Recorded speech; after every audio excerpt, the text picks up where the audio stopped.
Hi friends, how's it going? I'm Christine, and today we're going to talk about do's and don'ts of repotting, because I was like, well, I repot a lot of plants, but there are some things that I've done that were clear beginner mistakes, and I would like to help you avoid them. The first don't just take it out of this nursery pot and put it into your new pot. Do not do that, especially if your plant is already root bound. Here's the first do. Do squeeze your planty like this to loosen it up. Sometimes you're tempted to just yank it out. Don't do that. Be gentle, be gentle. I like to use a fork to help me stick it in to the side, like this, to loosen it if it's stuck to the pot.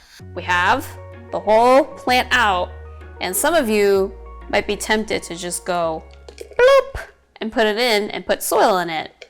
Don't do that. Why? Is because, let's look at the roots. Right now these roots are growing in like sort of a circular shape. If you leave them like that, they will just continue growing in a spiral, and then it'll get really like knotted up, like a knot that you would get at the back of your hair. You don't want that. The bare minimum you should do is to take your fork or whatever you're going to use to loosen up the soil, is to straighten the roots. You want to guide them to the right direction. So that is the bare minimum. So you want to kind of break the circle pattern. Yes, you will damage some roots while you're doing this, but it's okay. In the long run, you will have a much healthier plant. So I would say that's sort of a bare minimum. It's also doing the same thing as what we were seeing in the bottom, which is, you know, forcing it to grow in a circle, and you don't want that. I've had very kind of choked up root balls, and they were not fun to deal with, and the plant wasn't extremely happy. It affects the way the plant is able to get water in the long run because it's kind of suffocating itself. Just imagine it like choking itself. It's not good. And I'm talking about like 2 years, 3 years down the road. Now that you've loosened up the roots, it is ready to be planted. Most of the medium on, like this, and just put in the new medium. I don't recommend this. In my experience, it is best to have a medium that holds the same amount of water. So this is peat, right? So if you're gonna plant it into peat, fine, you can stick it in. But if you're going to say, do what I'm doing, which is a mix of ponds and leca, just because that's just the way I unpotted all those plants, and I was too lazy to keep them separated. To summarize, if you're going to use a new medium that has a different water retention, you must remove the old medium, all of it. So we're going bare root. And this will give the plant more shock, but I'm happier with this result in the long run, just because I don't have to worry about overwatering, because like this is gonna be too wet and the new medium is gonna be too dry. I guess this is why they tell you to try to use a blend of both, but we're going for it. Plants are really resilient. You'll be surprised how they can thrive under the harshest conditions or the things we've been through. Using water for this part helps. For this plant, I'm not sure. The roots are very thin. You will like damage a few roots. It's okay. All right. I'm gonna go rinse them under the sink. I kind of don't like that. I'm gonna stop washing it. I don't like how it's lumped together now. I'm just gonna keep it dry, and I'll just try to get more of it off. Okay.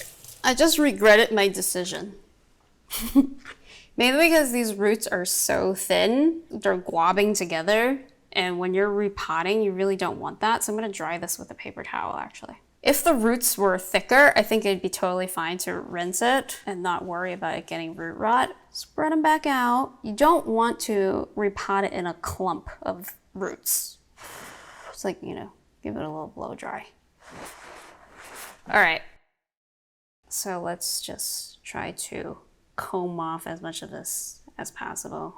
Flail it around a little. Oh, and the other thing is really get into the bottom, because a lot of times you can get rot there because it's holding a lot more moisture. The root ball right at the head of it. These Tradescanti roots are really thin.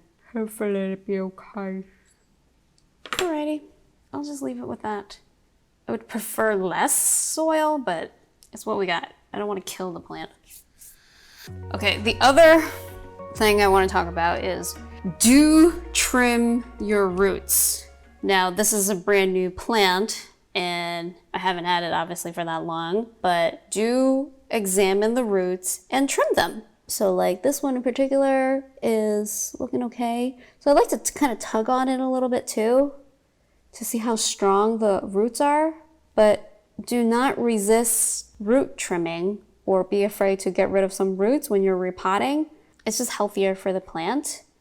When you're trimming the roots, the question I would want to ask is, what are you cutting? This plant is not the best example of it because the roots are so thin, but usually you'll be able to see that there are thicker roots connected to some thread roots that kind of grow out on the side. I usually get rid of those. You can cut up to 1/3 of the roots at a given time without killing the plant. The bonsai expert that I like to watch, Nigel Sanders, a sweetheart, he says that, you know, if you're gonna trim 1/3 of the roots, you should also trim 1/3 of the foliage up top. It's a good ratio to go with. We'll leave it there. I don't wanna play with it too much. So to summarize why I'm doing what I'm doing is I'm removing all of the medium because I'm putting it into a much drier medium because I'm using a self-watering pot.